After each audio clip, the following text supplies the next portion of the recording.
आपलं स्वागत. पाहूयात आजच्या ताज्या घडामोडी. खोबऱ्याच्या तुकड्यावर साकारले देवचित्र.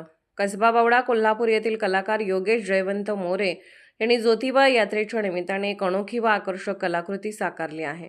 वाडी रत्नागिरी येथील ज्योतिबा मंदिरात जाऊन त्यांनी पालखीवर सासनकाठीवर उधळण्यात आलेल्या खोबऱ्याच्या गुलालातील एका छोट्या तुकड्यावर सुमारे 2.5 सेंटीमीटर आकाराचे श्री ज्योतिबा देवाचे चित्र काढले आहे.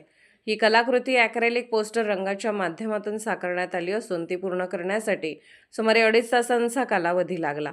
अत्यंत सूक्ष्म व बारकाईने केलेल्या या चित्रकलेचे भाविकांकडून कौतुक होत आहे.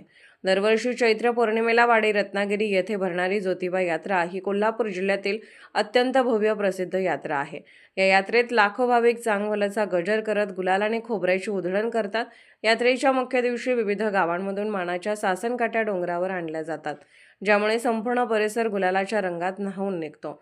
ज्योतिबा हे ब्रह्मा, विष्णू, महेश आणि जमदग्नी ऋषी यांचा तेजपूज्य अवतार मानले जातात. 1730 साली राणोजी शिंदे यांनी सध्याचे मंदिर उभारल्याचे मानले जाते. कोल्हापूरपासून सुमारे 18 ते 20 किलोमीटर अंतरावर असलेल्या ठिकाणी यात्रेच्या काळात मोठी गर्दी होत असते. अशा धार्मिक वातावरणात योगेश मोरे यांनी साकारलेली ही सूक्ष्म कलाकृती श्रद्धा आणि कलाविष्काराचा सुंदर संगम ठरत आहे. SB न्यूजसाठी बोरगावहून मुख्य संपादक शिवाजी भोरे. राजकीय, सामाजिक, आर्थिक असा सर्व घडामोडींचा आढावा पाहायला विसरू नका SB न्यूज चॅनल आणि नक्कीच सबस्क्राईब करा.